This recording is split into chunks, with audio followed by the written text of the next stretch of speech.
o Edson me mandou foi a seguinte: ainda somos os mesmos e vivemos como os nossos pais. Agora, numa leitura de gênero, eu vou dizer assim: ainda somos os mesmos e as mesmas e vivemos como os nossos pais e as nossas mães, não é? E para começar a pensar nisso, então, eu gostaria de perguntar a que distância nós queremos olhar, não é? Na direção do passado, para encontrar resposta para essa pergunta. E quero voltar o olhar, então, para os começos desse grande movimento que trouxe no seu bojo a releitura de hermenêuticas, o refazimento de exegeses, de eclesiologias, de espiritualidades, de reconstrução de linguagens, né? Vistas nessa perspectiva de gênero. E quero então falar das primeiras teólogas feministas. As teologias...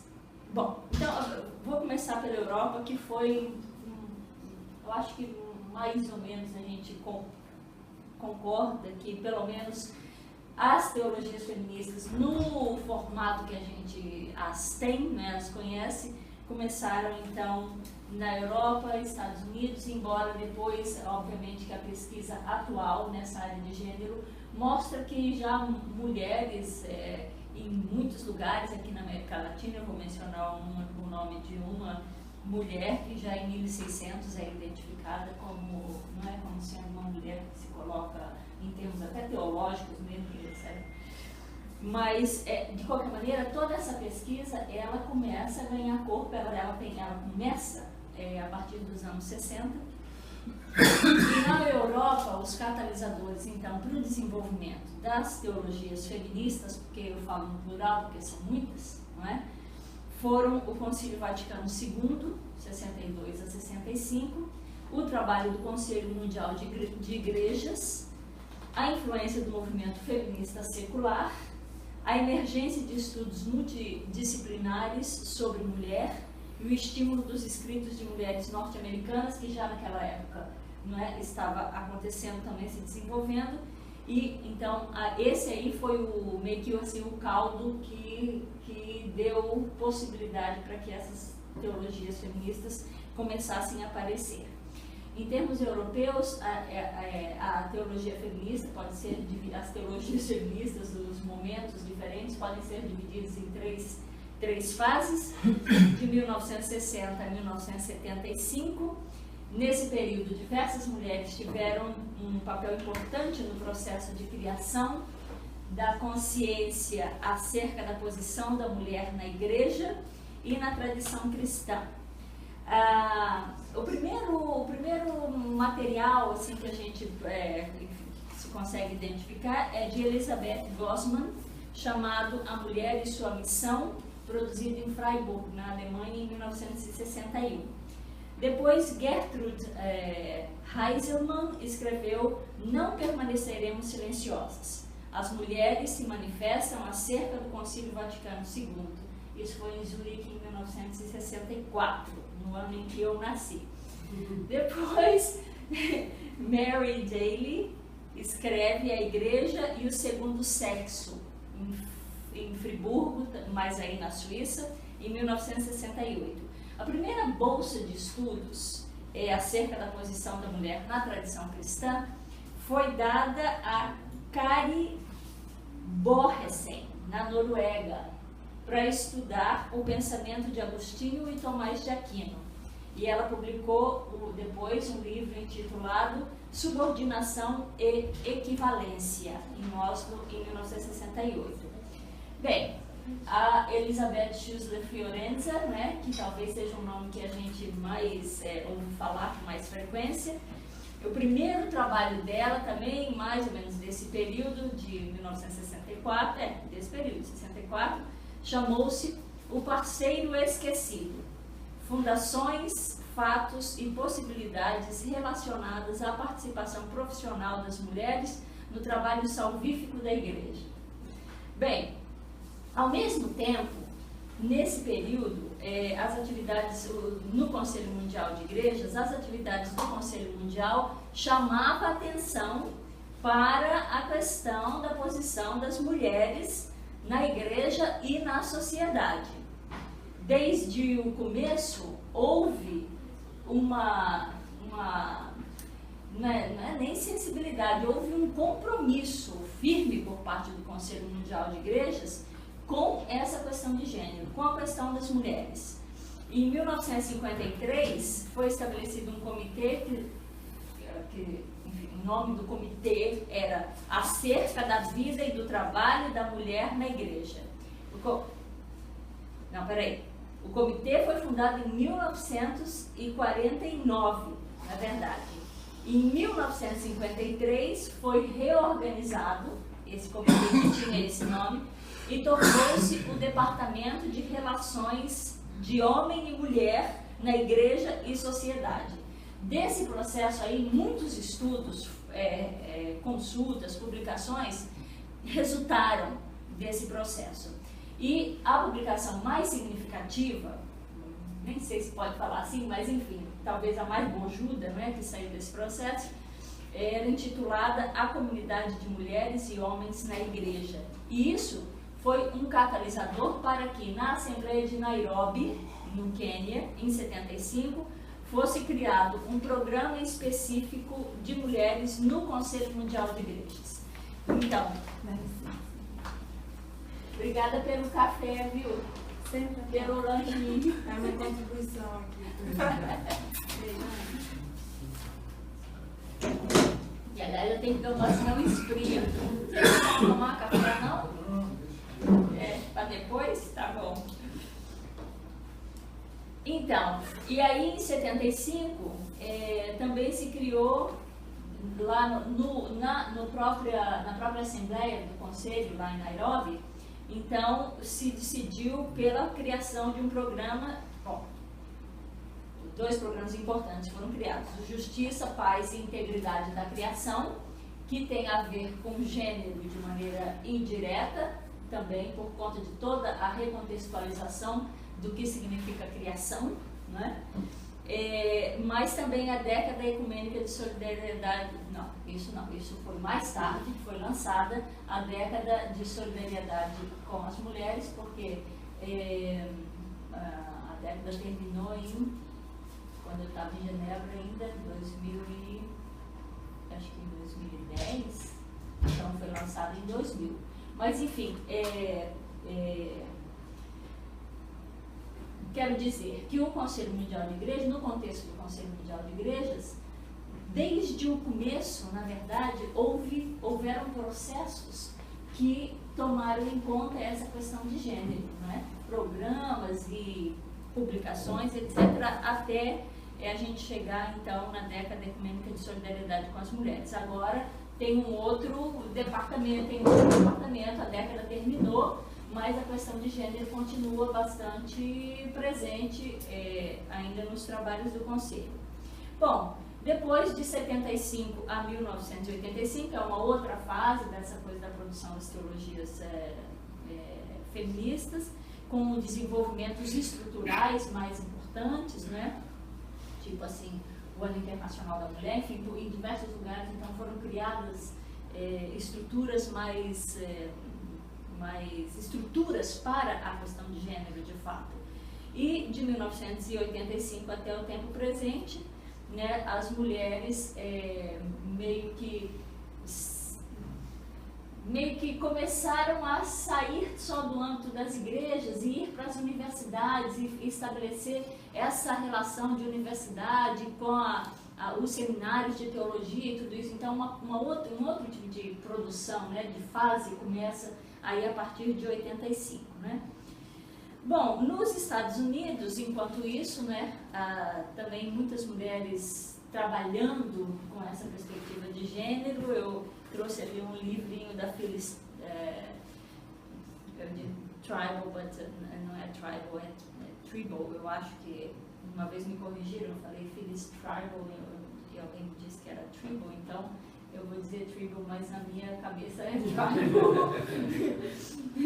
que ela é uma exegeta excelente, assim, que trabalha com a exegeta do Antigo Testamento, né, do Primeiro Testamento. Né? Linguista, exegeta, enfim. A Letty Russell também trouxe aí a Letty tem um monte de livros, mas, enfim, ela junto com a Shannon publicaram esse livro que eu acho maravilhoso, que é o Dicionário de Teologias Feministas. Eu não sei se vocês têm acesso, tiveram acesso, conhecem esse material, mas, enfim, Karen Bloomquist, que é uma luterana, que foi, por 12 anos, foi a responsável pelo Departamento de Teologia da Federação Luterana Mundial. Então, eu fui pastora dela lá em Genebra, né? Assim como fui pastora de muitas outras pessoas aqui.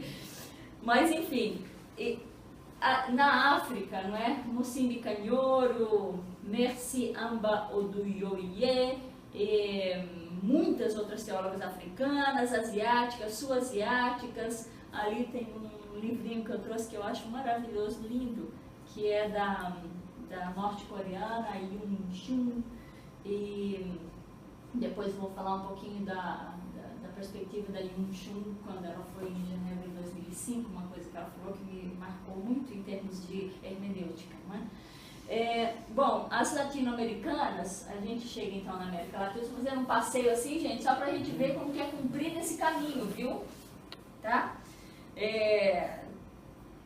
Em uma das teólogas feministas latino-americanas vai descobrir e vai fazer um estudo sobre Sor Juana Inés de la Cruz, não é? 1651 a 1695. O apoio, os processos formais de construção de teologias feministas na América Latina se deram com o apoio da Associação de Teólogos do Terceiro Mundo. E a Comissão das Mulheres nessa Associação de Teólogos começou em 1979. As teologias feministas, como eu disse no começo, na América Latina, algumas delas preferem ser chamadas de teologias mulheristas, não é? Porque entendem que o feminismo tem uma conexão mais lá com a cultura norte-americana e europeia, etc. Então preferem ter um outro tipo de nomenclatura para falar, para qualificar, para denominar a experiência das mulheres na América Latina, que é diferente, né? Então, nós temos assim, na América Latina nós temos teologias indigenistas, não é? Feitas por mulheres indígenas, feitas por mulheres negras.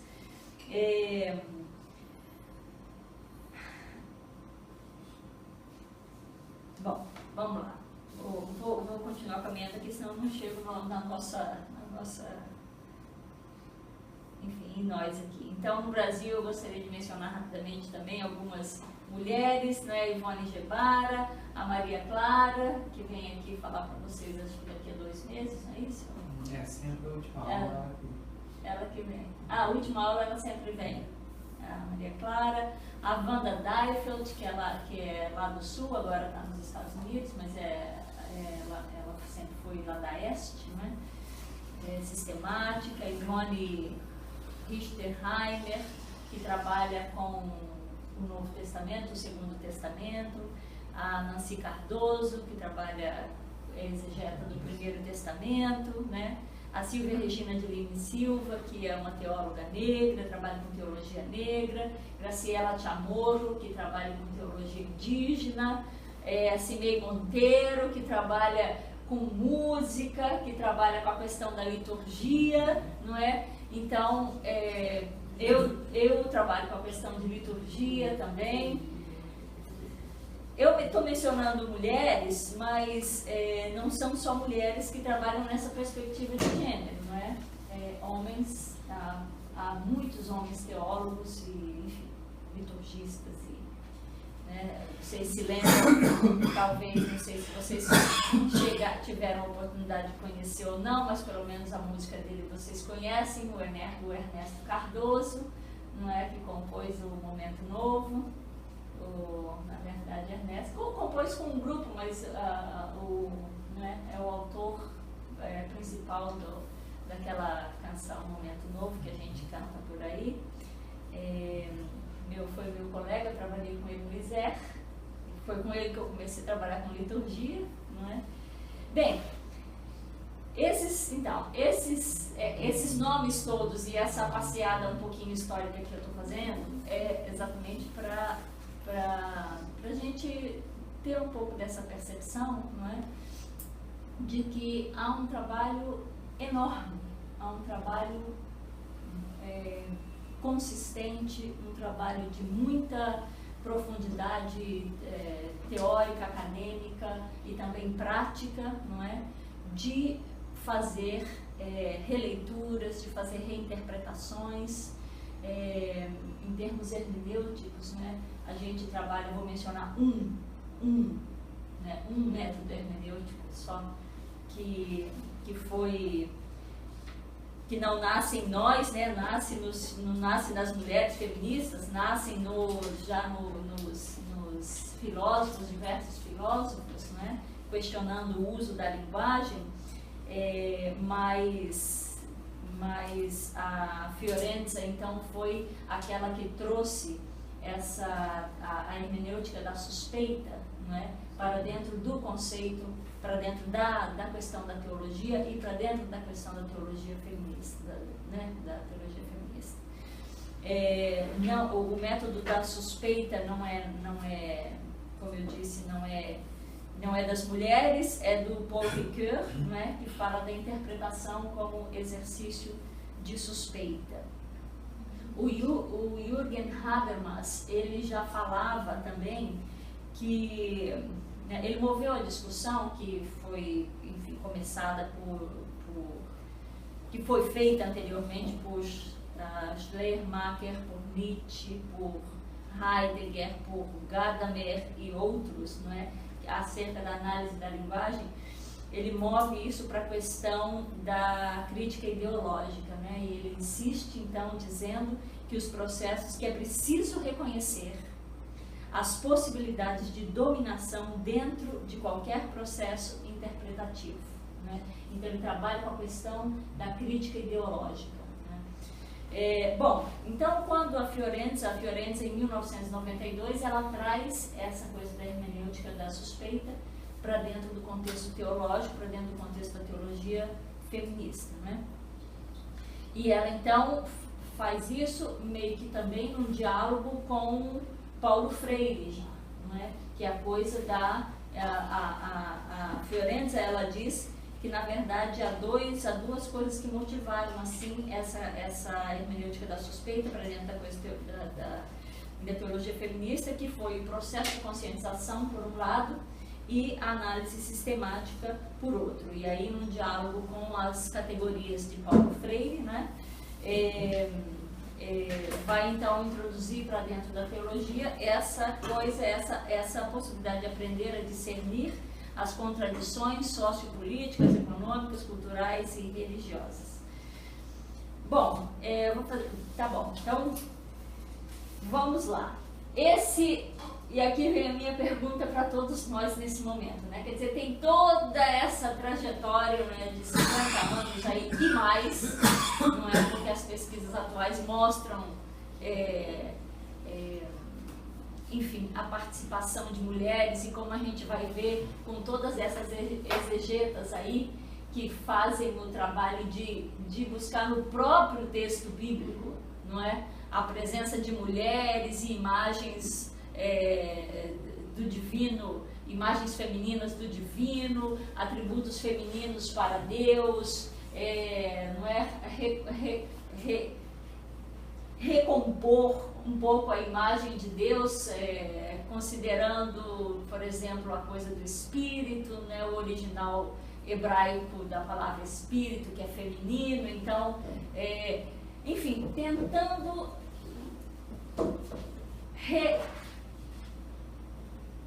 tentando encontrar no texto aquilo que a leitura do texto através dos séculos escondeu, não é? E daí eu quero dizer que eu estou de acordo com Habermas, que na verdade a interpretação, eu tenho impressão, eu acho que eu falo isso assim com tranquilidade, que toda interpretação é uma interpretação ideológica, ela é ideologizada, não é? Quer dizer, a gente olha para o texto, bem, agora falando do texto bíblico então, né? A gente olha para o texto bíblico com os nossos olhos, quer dizer, a gente é que diz, né, o que o texto diz. Né? Porque nós aprendemos que o texto diz, né? Mas o texto, como é que o texto diz, né? Se não através de nós, né? Se o autor não está presente para explicar. Se o autor não está presente para explicar, ou se os muitos autores, né, dos quais o texto é resultado, não estão presentes para explicar, não é, os seus próprios contextos e as suas próprias intenções, as suas próprias, não é? Quer dizer, o texto ele só acontece na medida em que alguém lê esse texto. E alguém que lê esse texto é alguém historicamente situado, culturalmente informado ou determinado até, não é, comunitariamente formado, disciplinado, enfim. Então, na verdade, o texto, ele acontece dentro da gente, não é? Isso daí foi uma coisa agora trazendo a Yin Chung de volta aqui para nós. Ela foi, em 2005, ela foi participar de uma conferência lá em Genebra, e então a gente convidou para vir na nossa paróquia lá fazer também como parte da conferência, né? Então ela fez uma fala lá na nossa comunidade em Genebra. E ela diz assim, nós somos o texto. A Bíblia é o contexto.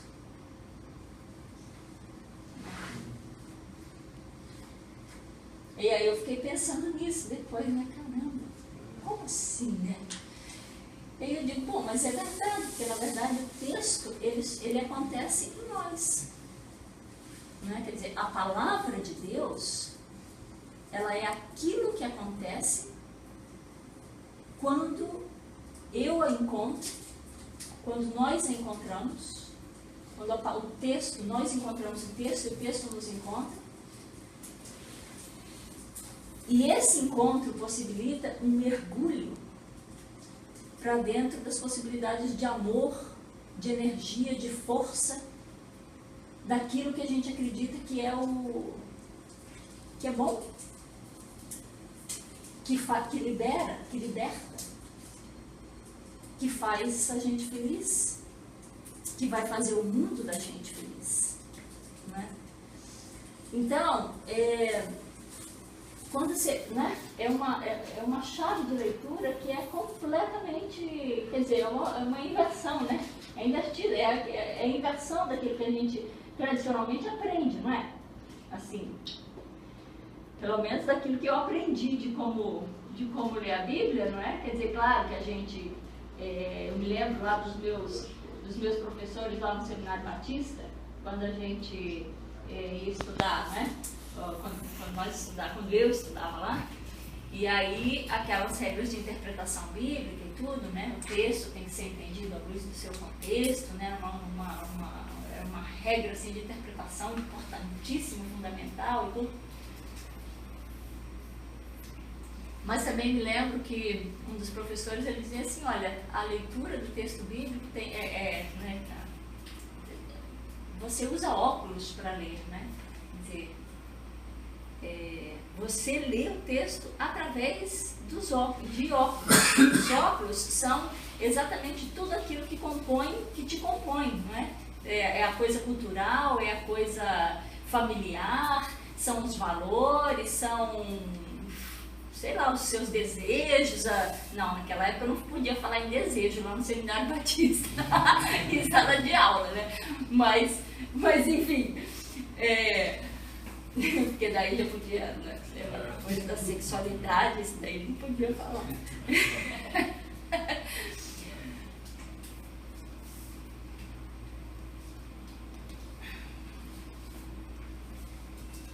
Esse trabalho todo, então, né, que se faz, que se fez e que ainda se faz por parte de homens e mulheres que têm essa chave de leitura e essa chave de compreensão do gênero, da questão do gênero, esse trabalho chega nas nossas comunidades.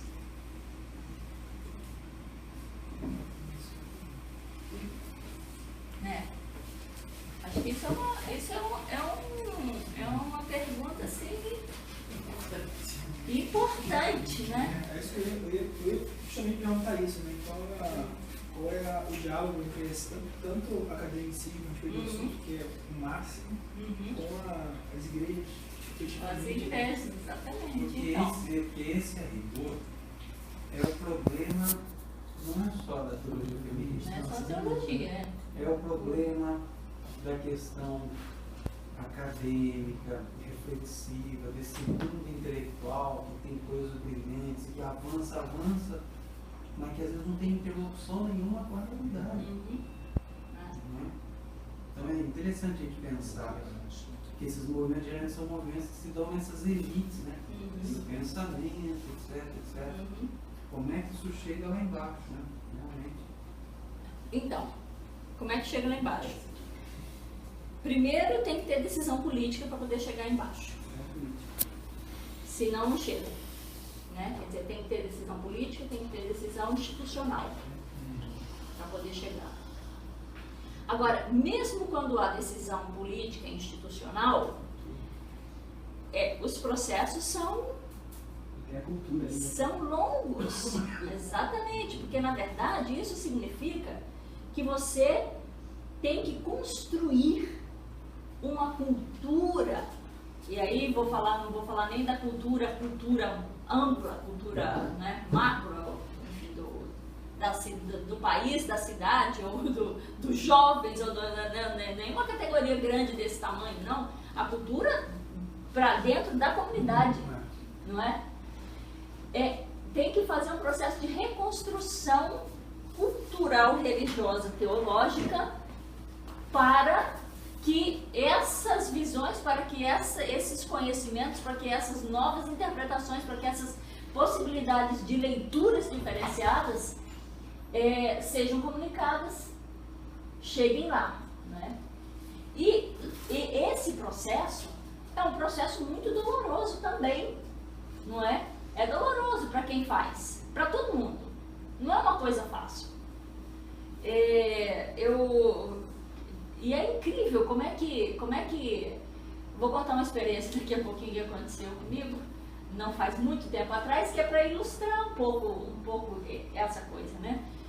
Mesmo por exemplo, aqui na não sei de que igrejas que vocês vêm necessariamente. Desde a Assembleia de Deus, Batista, Presbiteriano. Certo. O grupo é diverso. No contexto da igreja luterana, por exemplo, nós temos lá a gente tem assim, as igrejas luteranas, que são igrejas nacionais, independentes, tá? Mas nós temos uma federação lá em Genebra, que a sede é em Genebra também, que reúne essas diferentes igrejas luteranas ao redor do mundo, né?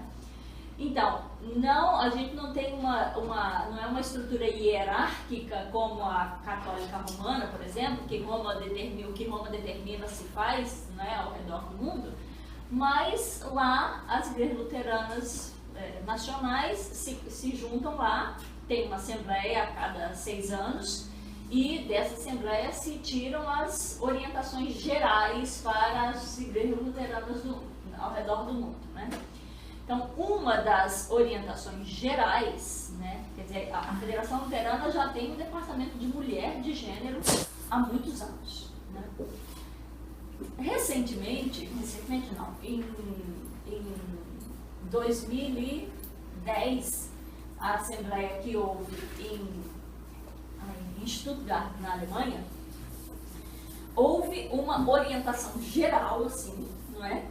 Que era que as igrejas nacionais, em todos os seus níveis, dessem prioridade para a eleição de mulheres para os cargos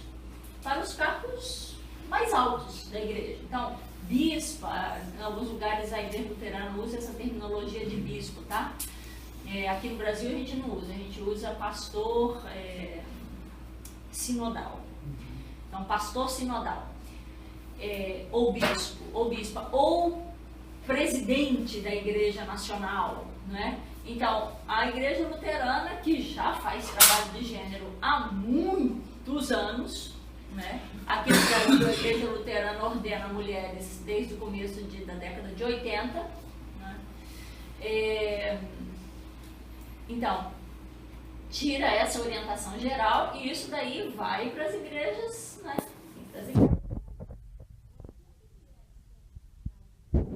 Da igreja, de assim, mulheres que conseguem ser eleitas como bispas aqui no Brasil. A gente tem, acho que 3 bispas no Brasil. Né? Que já quer dizer, na verdade, de repente pode quer dizer, pô, isso aí já é muito, já é bastante. Né? Mas num quadro de, acho que eles são 12, parece, ainda é pouco, né? Nós nunca tivemos uma pastora presidente da igreja.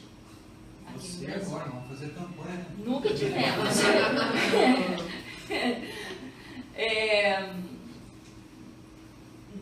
Na administração da igreja em Porto Alegre tem muitas mulheres trabalhando. A secretária-geral é uma mulher. Agora, pela primeira vez, a secretária-geral da Igreja Luterana no Brasil é uma mulher.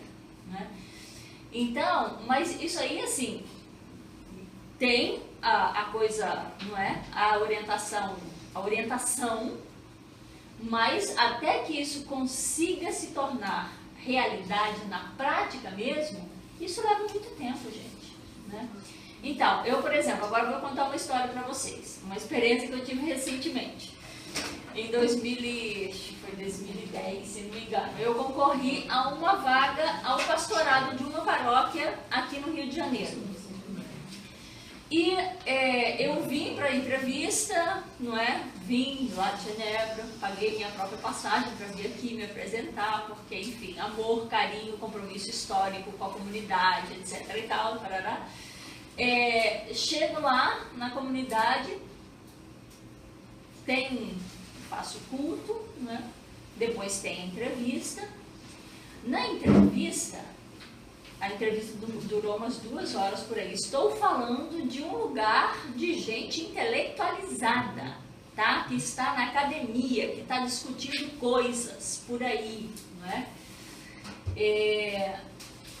Aí, durante a entrevista, tem um senhor, membro do conselho, que toma a palavra e ele fala, eu acho que ele falou, metade do tempo da entrevista foi ele falando. E ele repetia 3 perguntas para mim, assim. A senhora é bruxa? De quando em vez ele repetia a pergunta. A senhora é bruxa? A senhora é paranormal? A senhora se sente um oráculo? Não é? Gente, sabe assim quando parece que você saiu, tá na Idade Média, alguma coisa assim da Idade Média, e de repente vem... Porque a fogueira já estava pronta, a fogueira já estava pronta, já. Se dissesse fogueira, estava pronta. Fogueira estava pronta. Agora, pasmem, este homem era um professor da UFRJ, tá? Tá bom, mas tá bom, como se não fosse desconcertante, suficientemente desconcertante essa situação, enfim, as pessoas começaram a se incomodar, não é? Outros membros do conselho começaram a se incomodar Eu disse, mas que é isso? Não, peraí, nós conhecemos a Luz Marina de 30 anos. O que o senhor está querendo dizer com isso? Para com isso, não sei o que e tal. E aí o pessoal começou a fazer o enfrentamento daquele discurso, né? E tentar calar o homem, né? Que não se calava. Né? Agora, para mim, o que é pior é essa outra parte. O pastor da paróquia, uma pessoa altamente intelectualizada, respeitada no âmbito aqui da coisa intelectual do Rio de Janeiro, se levanta e diz assim: nós, membros do conselho, combinamos antes que qualquer um de nós podia falar o que quisesse. Com isso, a voz dos outros membros do conselho que estavam tentando que esse homem parasse, se calaram e o homem continuou. Então, vocês não acreditam em demônio?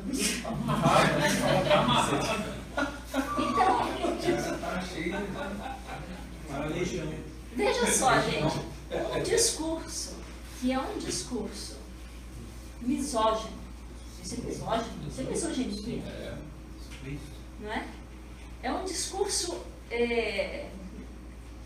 assim, enfim, até depois eu fiz uma formulação para qualificar o que aconteceu lá, e graças a Deus já esqueci, porque isso é bom, tem coisa que a gente, quer dizer, não esquece, porque esquecer também, né, a gente não pode esquecer das coisas, porque senão a gente não acumula experiência. É importante acumular experiência, né? Mas, enfim, deixar isso num plano que não te incomoda, que não te fere, que não dói mais, né? Mas isso também leva tempo, tá? Também é um processo, né? Mas, veja só, o que para mim é interessante, assim, nesse episódio é que um discurso desse é defendido. Primeiro, a pessoa se sente livre para fazer um discurso desse, né? Ela se sente livre para fazer um discurso assim porque ela sabe que ela pode, ela sabe que ela tem espaço para isso. E depois, esse discurso é defendido pela figura de autoridade, que a figura de autoridade, o que ela viu aí? Ela viu o direito daquele homem de se pronunciar, mas ela foi completamente incapaz de ver o que aquele direito causava nessa outra pessoa, que é uma mulher, entende? É uma mulher que pode ser tratada de qualquer jeito. Ou seja, veja só, isso para mim é uma questão ideológica, cultural, não é? De valores profundos, profundamente enraizados. Ou seja, toda a discussão acadêmica não dá conta de transformar no fundo o valor que está lá dentro, né? Porque é o quê? É um valor que é construído através da vida, no decorrer da vida. Né? Então, por que o discurso não chega lá, mesmo quando tem decisão política? Mesmo quando tem decisão institucional? Porque há outros valores, né, que são valores, o valor da preponderância masculina, valores machistas mesmo. Que são pregados e reforçados ainda. Não são só... Mas veja só, mesmo que você tenha uma instituição que diga esse tipo de valor não é para ser pregado mais desse jeito, como é o caso da Igreja Luterana, como é o caso da Igreja Luterana, né? Ainda está fortemente impregnado, nós ainda estamos fortemente impregnados, marcados, quase que amarrados, né, a esse tipo de concepção. Agora, como é que transforma isso? Gente, transforma é com trabalho. É com trabalho e é com processo. E é lento o negócio, não é? Então, os pastores, as pastoras, né? Bom, primeiro, a maior parte, não sei, a igreja de vocês ordena mulheres? Qual a igreja aqui que ordena mulher?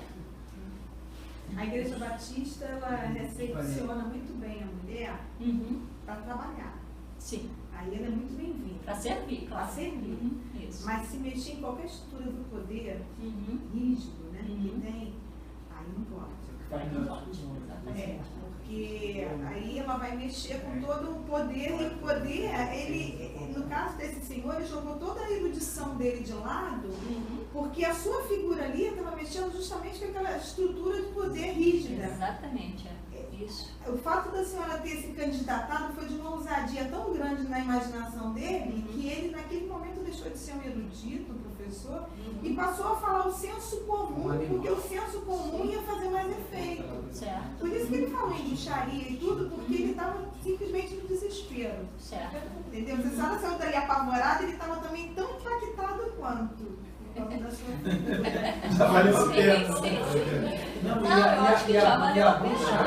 E a ideia da bruxaria é uma linguagem até mais assim, ele pode se esconder mais do que se ele dissesse. Mas e quando a senhora ficar grávida, por exemplo, como é que a senhora vai ocupar o corpo? Aí já é mais ridículo. Aí já seria, já se. Então a ideia da bruxaria até é uma coisa que é louca, é absurda, mas politicamente até que tem. Né? Que é a mesma coisa, né? Sim, claro. Você é mulher, você não pode ser, né? Não cabe nada. A minha experiência também presbiteriana é muito curiosa, né? Porque. Você é presbiteriano unido? Não. Não. Eu cresci na Igreja Presbiteriana do Brasil, né? Certo. Eu já sou da ICI, tem um bom tempo, desde de 40. Ah, tá, você está lá, Sim, você mas como eu membro cresci, de vez. Mas eu cresci e comecei o seminário na Igreja Presbiteriana do Brasil. Certo. E existe uma coisa bastante curiosa que é as mulheres trabalham muito mais do que os homens dentro da igreja. Não é só na Igreja Presbiteriana, né? Mas é comum. E as mulheres trabalham melhor do que os homens, assim, até no trabalho intelectual, até na produção que não é uma produção acadêmica em si, mas uma produção do intelecto da igreja, assim, né? Das discussões da igreja, das aulas da igreja, né? As coisas são feitas de melhores para as mulheres. As aulas são melhores preparadas, assim, se a gente pensar dessa forma, né? Trabalham melhor com as crianças, trabalham melhor com os adolescentes, trabalham melhor com os jovens. É incrível isso, né? Mas dentro da instância do poder, não é permitido absolutamente nenhuma voz à mulher. Certo. Né? Porque é isso que a irmã falou aqui do amedrontador, do assustador, né?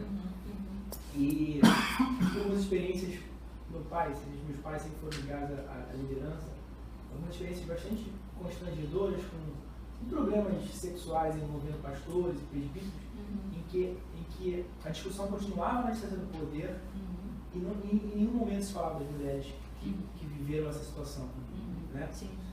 O pastor que teve um comportamento inadequado, o que vai ser da igreja sendo pastor, como é que vai ser o pastor, como é que vai pensar o pastor, como é que ele vai fazer o pastor. E as mulheres que foram atingidas pelo problema jamais foram faladas, jamais foram perguntadas, questionadas como se sentiam dentro daquela estrutura. Né?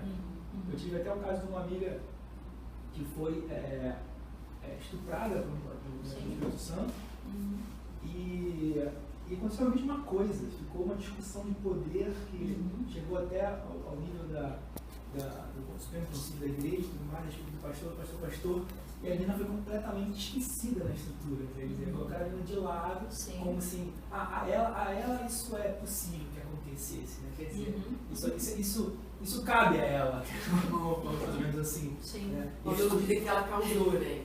Mas o discurso é mais ou menos esse, né? Não que ela tenha causado, mas certamente ela tem alguma culpa histórica, digamos, ela traz uma culpa histórica, né? Agora, o que faremos com a estrutura? O que faremos para não abalar a estrutura disso tudo? Né? Sim, então, assim, exatamente. é um discurso que reforça, Aquele discurso, desculpa, eu matando tempo, mas assim, aquele discurso que é o discurso da mulher ser submissa e tudo mais, mas que reforça uma estrutura absolutamente gigante política embaixo disso. Claro, É com assustador, certeza. realmente. Eu acho curioso a gente estar falando disso essa semana, quando quase, 10 dias atrás, houve na ONU o lançamento de uma nova campanha da ONU, que foi inclusive pela Emma Watson, que era a atriz do Harry Potter e tal, que também foi uma outra questão. Mas eu sabia que eu conhecia aquele rosto. Ela de onde? Você achou que era uma igreja? Eu já encontrei essa menina na rua. Mas o interessante do discurso dela, que eu acho bacana, é que o chamado dela é para os homens, né? Assim, ela tá falando, a maioria da audiência dela era mulher, inclusive ela menciona isso no discurso, ela fala, eu acho muito curioso que no lançamento de uma campanha pró-feminismo, e ela falou, se a palavra para você é forte, se você não quer usar, não tem problema, tipo, a palavra não é a questão. Não é, sabe? Mas assim, mas não é. exatamente, assim, não é o foco do trabalho, né?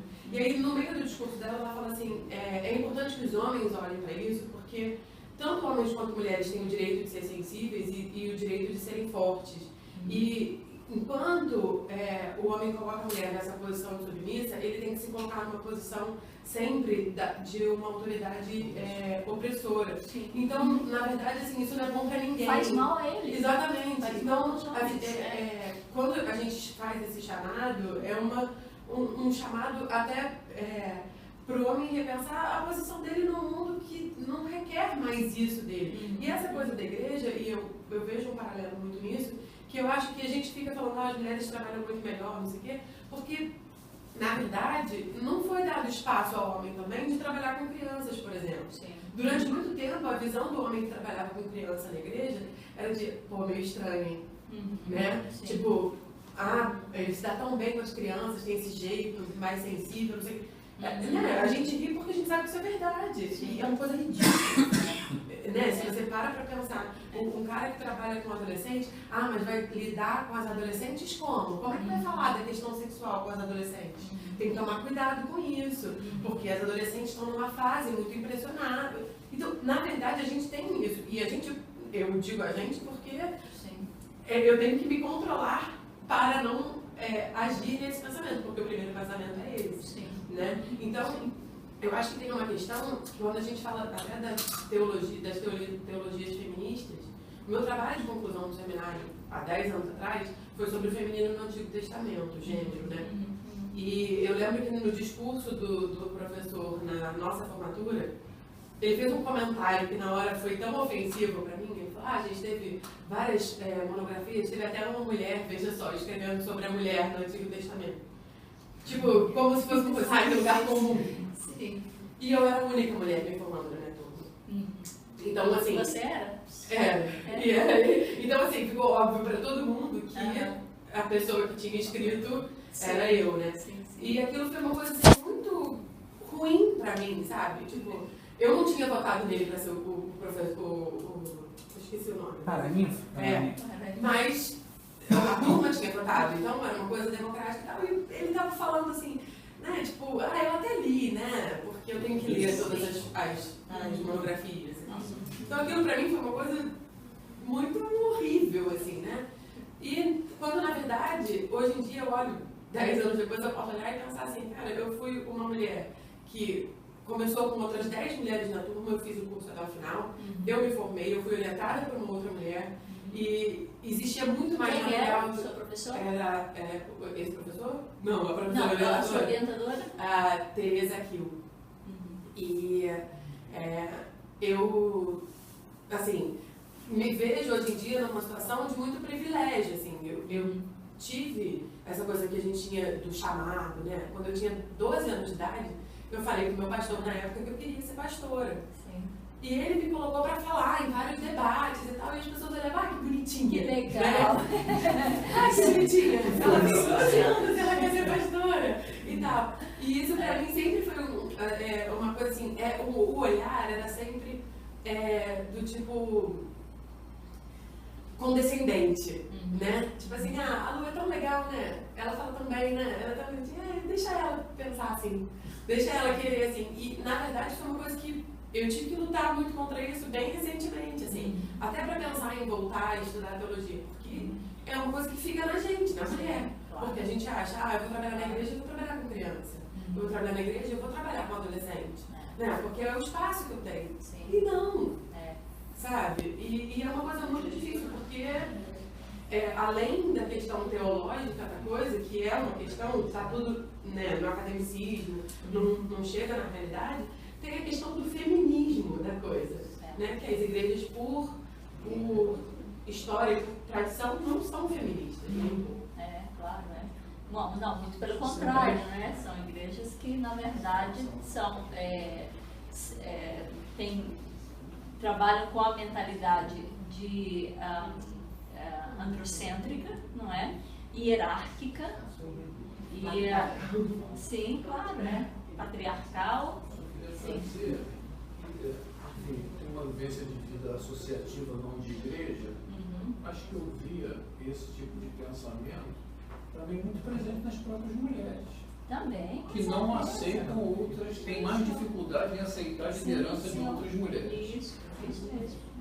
Então, isso é um fator importante. E como elas trabalham na formação das crianças e tudo isso vai sendo colocado. Passado de geração em geração, exatamente. Então tem um papel importante das mulheres no preconceito contra as mulheres. E ficam... Nesse sentido, é que eu digo, né? Às vezes quando aparece aquele texto e o pecado dos filhos será... Não, o pecado dos pais será punido nos filhos, né? Quer dizer, eu digo, aí, é desse jeito que o pecado dos pais aparece nos filhos e é punido nos filhos, quer dizer, porque na verdade a gente carrega essas heranças, né? Então essas heranças vão definindo e vão construindo realidades que são realidades excluentes, violentas e etc e tal, né? Eu queria só contar uma historinha aqui de quando eu fui estudar no Seminário Batista aqui. Eu cheguei lá, o reitor era o Ebenezer Soares Ferreira. Ele tinha acabado de chegar.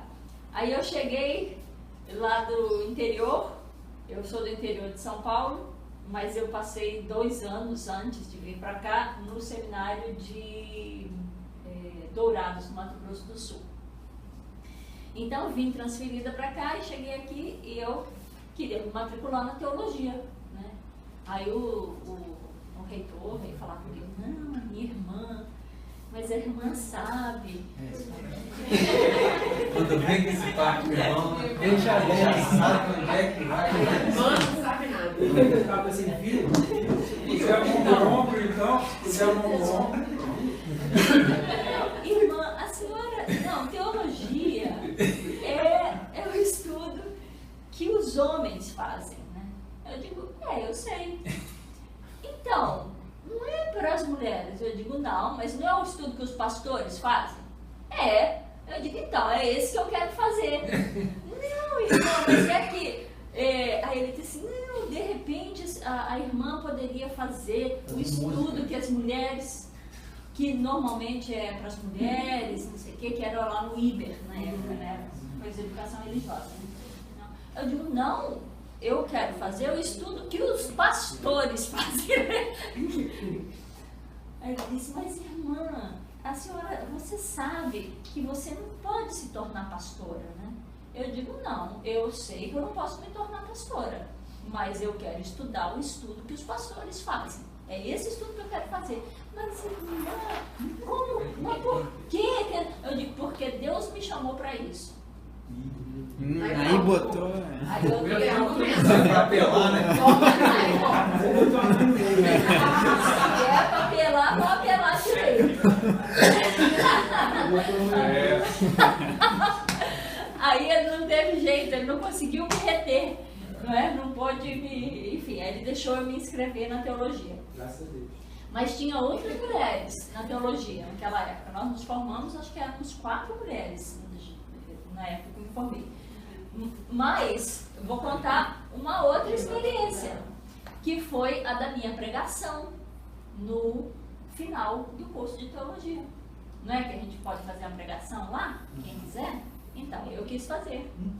Aí fui e fiz uma pregação a respeito daquele texto de Jacó deixando a casa do pai, né? E quando ele foge, né? Do Val do Jabó. Quando ele foge, vai, aí ele tem a visão no meio do caminho, Da escada. né? Da escada, Então, tá. Então, eu usei aquilo de lá como um paralelo para, eu digo, Jacó saiu do entorno,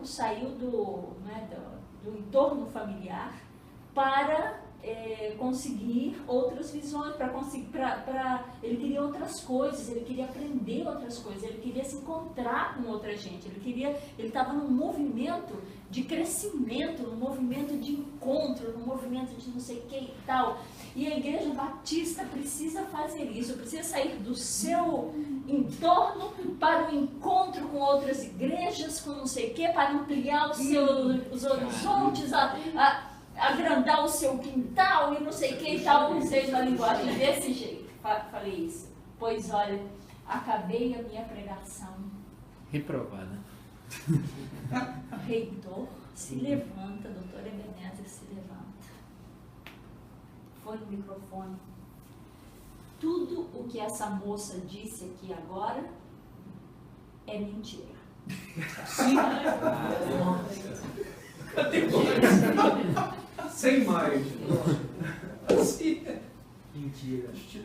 É mentira. Cara, olha, um silêncio assim. A capela estava cheia. Todo mundo foi para o culto naquele dia. A capela estava cheia. Silêncio. Isso, né? Promissor. E eu fiquei assim, porque na minha, imagina, uma moça de 20, sei lá, 20 e pouquinhos anos, né? Cara, eu saí de lá assim, o que eu fiz, né? Putz.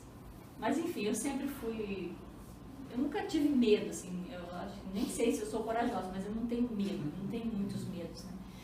Então, saí, na hora que eu saio, meus colegas tinham feito assim 2 filas, né?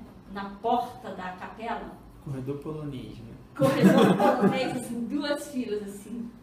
E eu saí pelo meio, né? Na hora que eu saí, o povo aplaudia, gritava.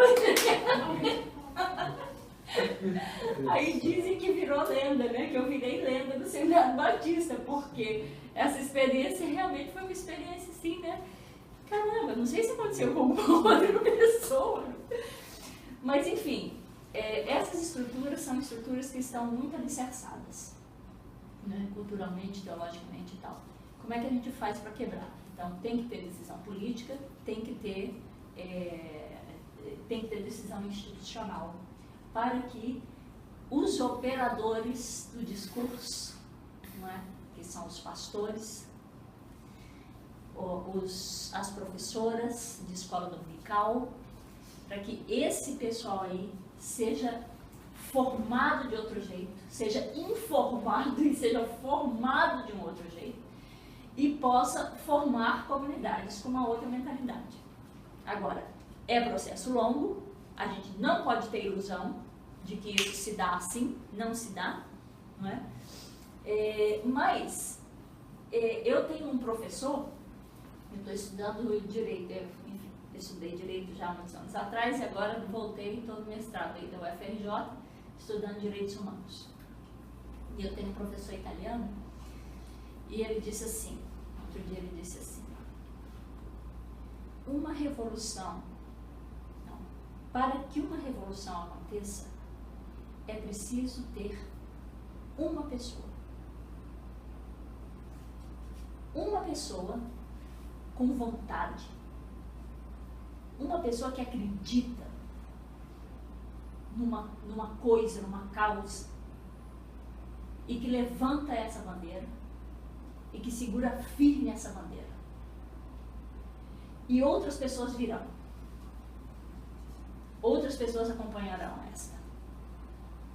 E aí a revolução acontece. É aí que uma revolução começa a acontecer, né? E eu fiquei escutando ele, eu digo, nossa, Parece tão fácil, né? Assim, mas eu acredito, ele tem razão, né? Ele tem razão. O Lutero lá, se não fosse cabeça dura do jeito que foi, né? Cabeça dura, o Lutero era. Teimoso. Mas teimoso por quê? Porque ele estava convencido de uma coisa. Né? Ele estava convencido que a igreja estava equivocada na sua maneira de proceder. E a partir daí, desse convencimento dele, que é um convencimento que se constrói, de uma maneira também bem informada, né? Quer dizer, o cara estudioso, estudou pra caramba e chegou às suas conclusões. Então, ele consegue, a partir desse seu convencimento, a partir do seu discurso, ele consegue reunir outros. E aí a reforma acontece, né? Quer dizer, bom, tá bom, ele tinha outros reformadores por lá também, ele não estava só, né? Mas, enfim, eu acho que, assim, é preciso que a gente que está dentro da estrutura, que a gente esteja convencido, acredite numa coisa de fato, né? E que vá lá e que enfrente os caras. Porque, na verdade, não há razão para excluir mulheres. O que é? É o texto bíblico de Paulo que diz que a mulher que tem de ser submissa, não sei o que e tal. Mas então, vamos pegar a sabedoria ou a construção dessas, sei lá, milhares de mulheres e homens que têm trabalhado com uma releitura. E não é só mulher e homem de dentro da igreja, não.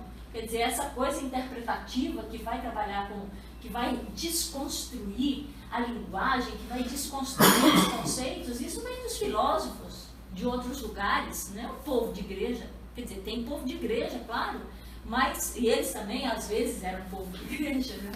Nem sempre, mas alguns deles, né? Então, assim, eu acho que esse espaço aqui, por exemplo, é um espaço super importante para esse, que contribui nesse sentido, né? De reflexão, da gente conversar sobre as coisas, de imaginar uma coisa, né?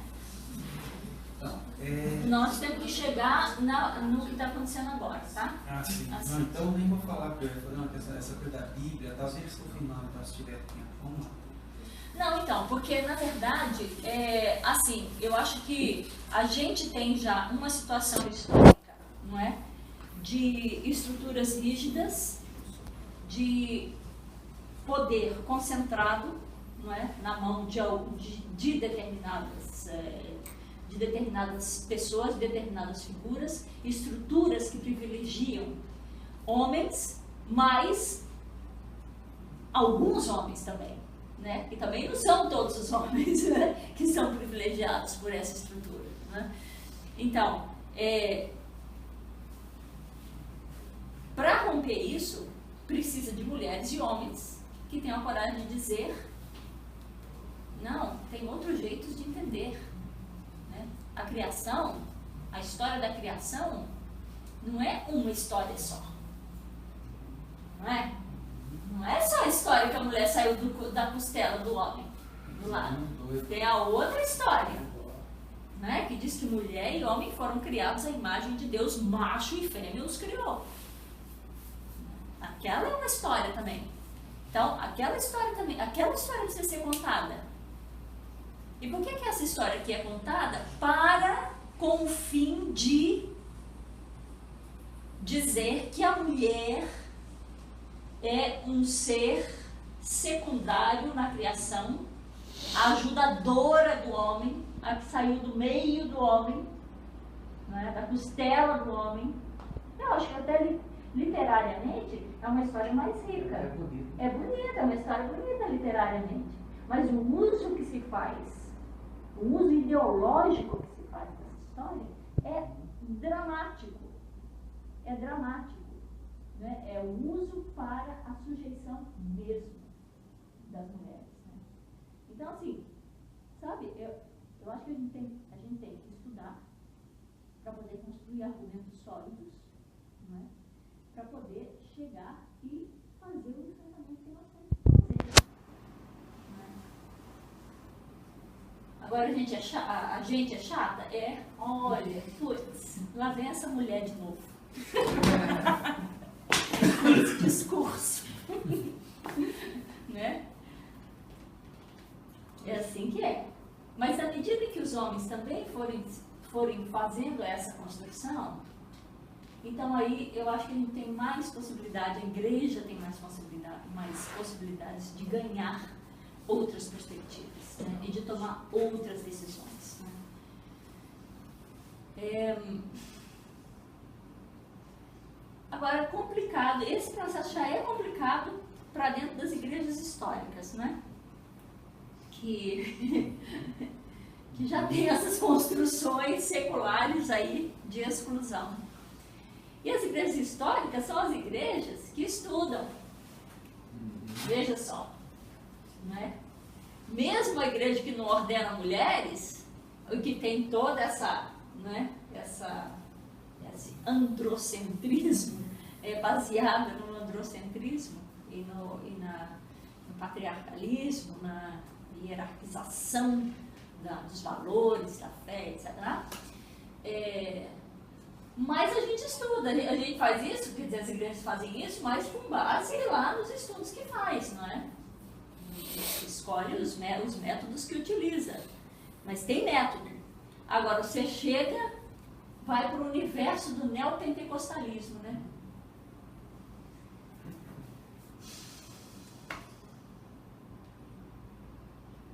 Aí ela é só. Como diz a gente aqui no Brasil, aí a porca torce o rabo. Eu acho que é mais relativizado esse momento. Não, uma impressão minha, assim, O que vocês sabem, assim, da Igreja Universal do Reino de Deus? Vamos usar logo a Igreja Universal, porque é a igreja de maior Sim. Né, de maior corpo, assim, eu acho, das novas, das últimas décadas e tal. Eu sei que a Igreja Universal ordena mulheres, certo? Certo? Não. Tem pastoras? Não. Não? Não, não tem não. Ah, tem obreiras. Tem obreiras. As Assembleias de Deus, elas têm ainda muito preconceito, né? Muita rigidez nisso. Não há uma admissão nesse aspecto. Até tem saber de notícias que aqui no Centro-Oeste, né, Brasília, Goiânia, algumas Assembleias de Deus já abriram, vamos dizer assim, a visão de ordenação de pastores. Mas, no âmbito geral, as Assembleias de Deus não vê com bons olhos esse aspecto da mulher como líder, pastora. Tem uma igreja, tem uma Assembleia de Deus perto dos meus pais, que é bem grande. É grande, né? E a Assembleia de Deus Deus é uma obreira, né? ela não é pastora, mas é gigante, tem várias idades e tal, mas não é pastora. Então eu provavelmente confundi o negócio da obreira, achei, porque como eles chamam obreira e obreiro, né? Então eu achei que a Universal ordenasse mulheres, né? Mas não ordena. Mas se a gente for para essas igrejas não pentecostais, como, não sei, também posso estar falando isso, para minha vida vai ser assim, Lagoinha, eu acho que algumas mulheres têm. E essas igrejas da mídia, como a Renascer, etc., tem uma lista né? Geralmente a mulher é pastor. Geralmente a mulher é filha.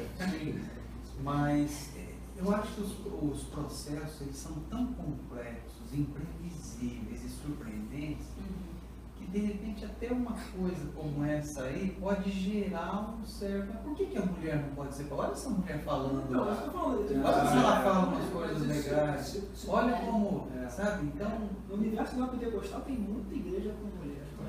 Tem. A gente vê nessa rádio, sempre uma mulher.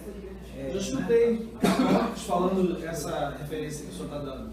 Olha que legal ouvir essa mulher falando, encantada. Católica ouvindo a lista da Renascer. Eu já vi isso.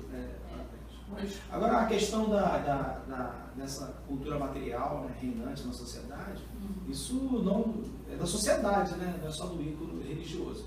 Eu assisti uma tese de uma socióloga com relação à Lei Maria da Penha, e ela apresentava na tese dela não a alegria de ter uma lei protetiva, mas de ter uma angústia que essa lei traz ao retratar, ao confirmar, atestar a sociedade patriarcal que vivemos. Certo. E na tese dela, ela apresenta esses dados que vão às nossas gerações anteriores. Sim. Então ela não traz a lei como uma carta de abertura protetiva, mas de uma revelação de angústia da sociedade que vivemos. Eu achei isso lindo, ao mesmo tempo triste, né?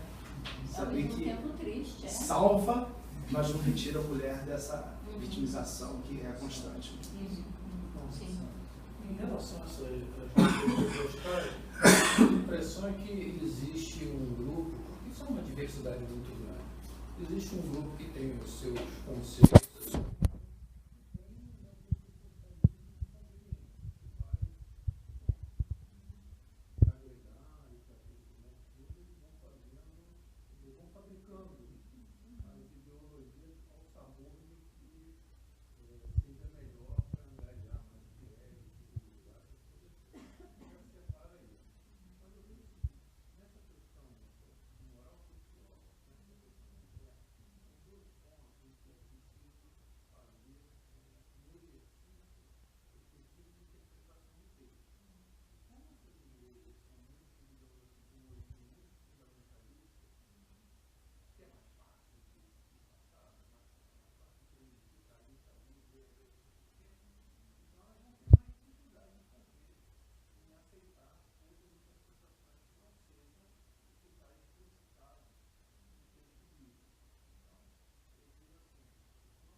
Comunidades mais pobres, mais neopentecostais, do que nas comunidades tradicionais, cara. Que incrível, porque ali tem uma coisa de fundamentalismo, tem tudo, mas as pessoas estão muito ligadas à letra da Bíblia. Hoje eu tenho uma irmã, que ela tem uma pastora que é guru, é uma igreja pentecostal, uma igreja pequenininha lá de gente pobre lá em Londrina, coisa curiosa. Então, talvez ali de fato não haja, tem um fundamentalismo, mas não tem esse literalismo bíblico, entendeu? É um literalismo mais seletivo também. Mas enfim, né, você vê que tem uma fluidez, né, que às vezes que nós não temos, né? É uma dinâmica. E ali talvez eles façam uma coisa bonita que a gente, e aí eu queria entrar um pouco nessa questão, você nos ajudar. Eu acho que esse trabalho de ficar, eu acho legítimo, fundamental, dentro dessa perspectiva ideológica, de toda interpretação ideológica, etc. Mas de ficar cavando o texto bíblico para encontrar ali, que na verdade, tudo bem, né? Você pega o Novo Testamento, Jesus escolheu lá os 12, mas a figura de Maria Madalena, ela é central, ela é uma figura que a gente percebe no próprio texto bíblico, mas escolheu os 12. Aí queremos não porque tinha mulher, porque estava. Eu acho um negócio meio. Eu acho, não é torturar o texto. Assim, eu acho que é uma coisa meio inglória, no sentido assim, de que é como se ali tivesse. E a impressão que eu tenho é que não é ali que está, o que está é aqui, é daqui para frente. Como o Concílio de Jerusalém, que se reúne e tem uma questão textual, que é a prática da circuncisão bíblica, Torá. É o estatuto da circuncisão, gente, é um negócio que é o batismo para nós. Pois os caras têm a coragem de falar, olha, a partir de hoje nós vamos relativizar isso. Não vamos, essas pessoas que estão chegando, nós não vamos impor isso a elas. Se elas quiserem, elas serão. Eu acho que é de uma sabe assim, então, porque às vezes ficar ali tentando o texto, armar o texto para. Eu acho que esse. E aí, Marina, talvez tenha uma coisa que essa coisa bíblica para nós eu acho importante. Eu acho que a nossa leitura bíblica hoje, ela gira entre esses dois polos. Ou espiritualiza tudo, ou historializa tudo. Quando você pega aquela leitura, vou falar de uma coisa que parece absurda, mas a leitura medieval dos chamados 4 sentidos das escrituras, olha que coisa linda. Tem um sentido histórico, aconteceu aquilo. Bem que nem eles acreditavam nisso. O Calvino, no primeiro salmo que ele comenta, ele já abriu lá no Seminário Batista, os comentários. Ele, se esse salmo foi escrito no período do exílio, não dá para saber, mas olha que coisa interessante. Então, os 4 sentidos, você tem um sentido histórico, você tem um sentido, para ficar em 2 só, um sentido mais profundo, alegórico. Mas para nós não. Nós não conseguimos juntar essas duas coisas. Então, por exemplo, o inferno. Outro dia eu estava lendo um texto do Rubem Alves. O pessoal disse que eu não acredito no inferno. Não é, gente. É que é o seguinte. Aí ele tentou, aí achei que ele falou uma coisa bonita. Ele falou, claro que eu acredito no inferno. Quando Jesus fala daquela palavra do Lázaro, eu sei, eu já senti isso. E eu sei que se a pessoa que está no rancor,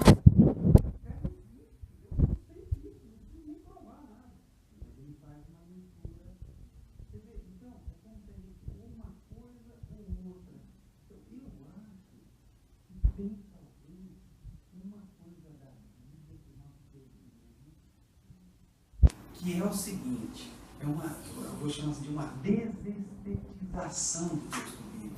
Nós moralizamos demais o texto, espiritualizamos demais o texto, ou deshistorializamos demais o texto, assim, no sentido de que isso aqui é só ideologia, é só ideologia, isso aqui é briga de poder, isso aqui Então, e aí eu acho que a gente perde uma coisa que você falou em algum momento, que essa coisa do texto, nós somos o texto, a vida é o texto, essa estética da fé, essa coisa da experiência, porque você já traz moral, você já traz teologia, você já perde, que tem uma coisa que você tem que tomar uma decisão, tem a coisa da sua vida, dos seus desejos, das suas dificuldades.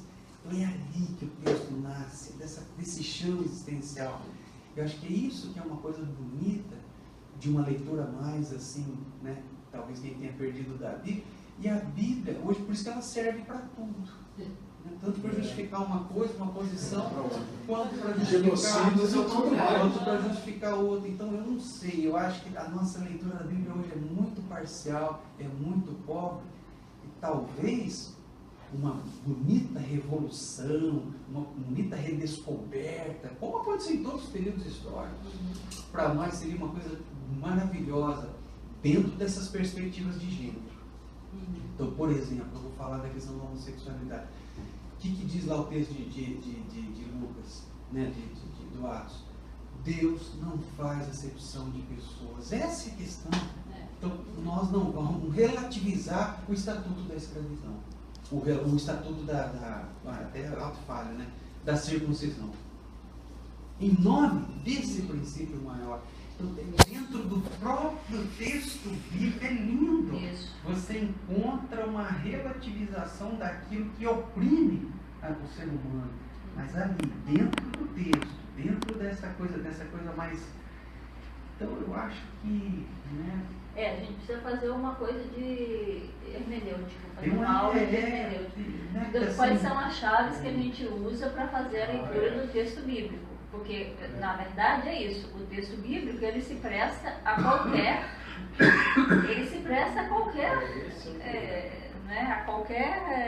riqueza é um problema.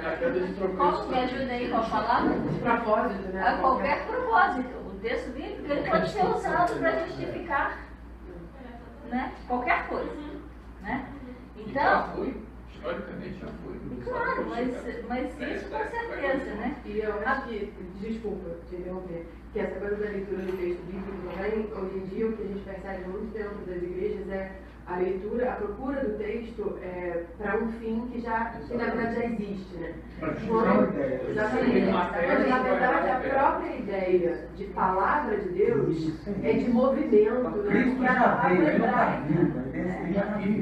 Ele está chegando. Exatamente. Ele já disse tudo, já falou tudo, já está tudo dito. A palavra não é isso. Exatamente. A palavra é aquilo que exatamente é a novidade. É aquilo que você falou. É aquilo que move a gente. Exatamente. Né? Aquela coisa, a palavra de Deus é que acontece nesse encontro. E como que isso me propicia produzir amor produzir compreensão, produzir libertação, Mas produzir, olhar para o outro como uma pessoa exatamente com a mesma dignidade que a minha, não é? Quer dizer, isso daí a gente tem que... Mas isso aí, é uma opção, mas olha só, mas o próprio pessoal da leitura mais histórica, ideologizada, faz isso também. Esvazia também essa perspectiva da novidade. Esgota. Acho que aquilo ali é uma briga de ideológica que se pode... então... E o Schweitzer, naquele livro dele, Jesus Histórico, é isso. Esse pessoal que vai Jesus Histórico, aliás, eu adoro essa pesquisa, acompanho o tempo todo e me ajuda muito. Né? Aí o Schweitzer diz, cara, Você vai fazer lá? isso é fundado, cara, não há como reconstruir isso. E aí ele termina o livro assim, pois ele, o Cristo, vem a nós como foi ao encontro daqueles pescadores no Mar Galileia. Ele vem e ele nos diz de novo a sua palavra, venha, e nos arranca do nosso comodismo. E se a gente não ficar rodopiando sobre o nosso próprio umbigo, tiver coragem de enfrentar as questões do nosso tempo, que são nossas, ele nos dirá a palavra para nos tirar e nos fazer. Então, olha o conceito de palavra, essa coisa da novidade, da esperança, do Cristo que vem, do Deus que está aí. Tão lindo encontrar essa palavra naquelas palavras. Então eu acho também que essa questão bíblica, ela atinge tanto essa coisa espiritualizada aí dos pentecostais, como dessa transformação do exercício bíblico numa espécie de exercício filológico. Entendeu? Então tem uma mística aí do texto que é isso aí, né? Talvez alguma coisa que possa nos arrancar e na perspectiva de Jesus, e relativizar o próprio texto, que Jesus fez, ao visto que foi teu, porém vos digo. Né? Então acho que tem uma coisa ali do texto que talvez a gente ainda possa explorar muito, trazer, porque talvez a gente esteja entre dois extremos, ou a leitura espiritualizada totalmente do texto, que é a alegoria, ou essa leitura, né, que só procura ali a questão histórico-crítica e os interesses de etc, etc. Então, acho que tem uma coisinha, eu queria só chamar a atenção, porque talvez tenha uma coisa importante ali para nós. Então, só que eu acho assim, eu acredito que todo o labor é importante. Todo esse labor é importante. A gente não pode desconsiderar e nem jogar fora nenhum deles. Nada do que se trabalhou e nada do que se trabalha, não é? Eu acredito que um olhar para o texto bíblico com essa perspectiva de gênero é importante. Eu acho que o trabalho das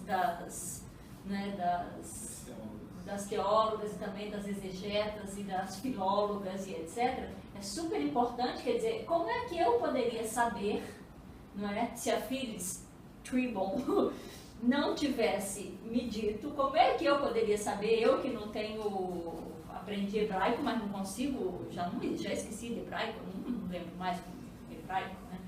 Ela vai lá, pega o texto, pega a coisa, o conceito de misericórdia de Deus, conecta a palavra misericórdia no hebraico, raham, com a palavra útero, né?